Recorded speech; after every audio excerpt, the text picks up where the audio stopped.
Welcome to Homeschool Helps with Amanda. I'm Amanda Wares, Homeschool Helps Director with NCHE. So I am going to continue the topic that I started last time, which was co-ops. What are the pros and cons? Should you be a part of a co-op or not? And if you haven't watched last time's segment, you probably want to do that because I defined some terms. So you'll know what I'm talking about when I say co-op. Okay? All right. Now, so I made probably an unpopular statement last time when I said that especially if you have all young kids, I do not recommend that you pursue a co-op as a large part of your homeschool. And I stand behind that. I really do believe that to be true. But I'm going to flesh that out a little bit and try to maybe explain why I think that. So first off, I talk to a lot of homeschooling families, a lot of homeschooling parents, whether they are brand new, thinking about homeschooling, or they've been homeschooling a long time, and everything in between. And a common denominator between homeschooling parents who tend to seek out a co-op situation for the majority of their homeschooling with their little ones, if they do that, a lot of times it is because they feel inadequate or anxious, uncertain. They don't have confidence in their ability to homeschool their own children. And in my opinion, that is not a good reason to do something. If you are seeking something, if you make a decision out of fear, out of anxiety, out of a feeling of inadequacy or whatever, any of that, that is not the right reason. Those are not the right reasons to do something, and it will not be a blessing to your family if you make the decision for those reasons. So, story time. This year, I've homeschooled, like I've said many times, this is my 19th year of homeschooling. I have 3 homeschool graduates and I have 1 teenager left at home. So this year, as we were approaching 9th grade for the 4th time, for whatever reason, maybe because it's just him, I've never homeschooled an only child before. The older 3 were kind of a pack. For whatever reason, I had a lot of those anxious, inadequate feelings of my ability to homeschool this one teenage boy. And so I made some decisions of what our homeschool year was going to look like this year and made them out of those feelings. And it was a mistake.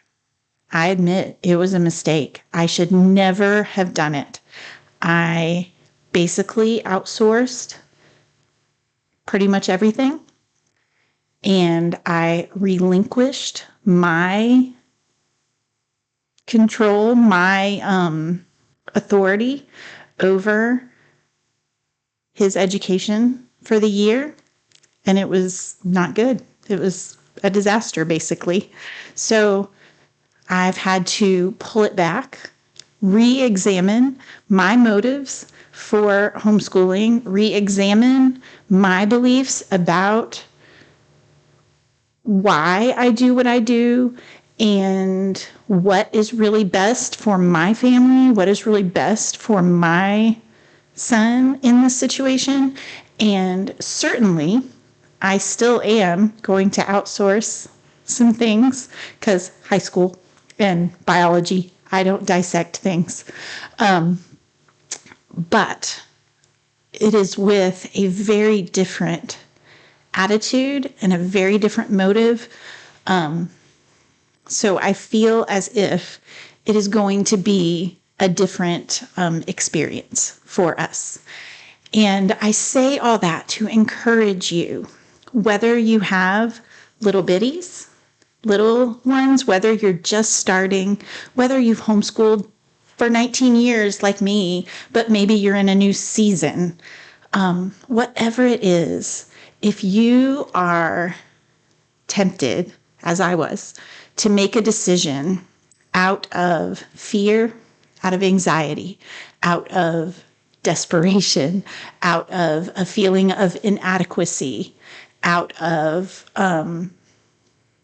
feeling like you maybe don't have the authority or aren't equipped to do this job, I encourage you that those are lies. Every single one of them.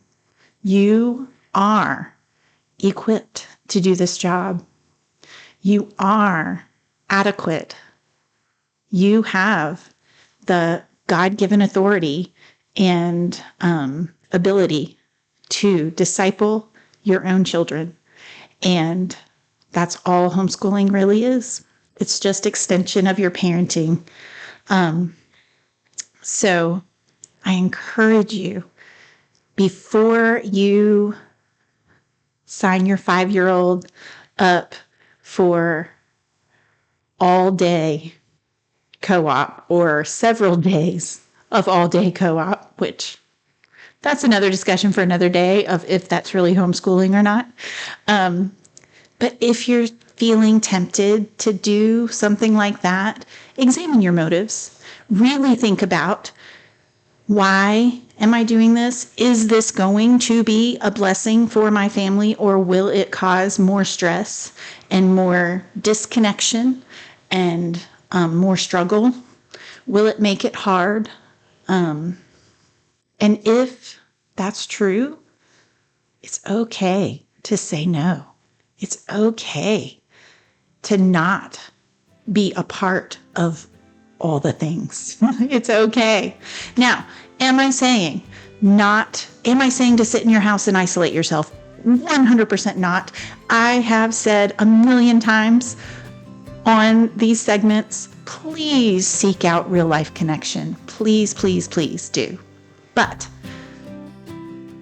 the full-time co-op outsourcing everything is not the only option for real life connection. So I really hope this helps today.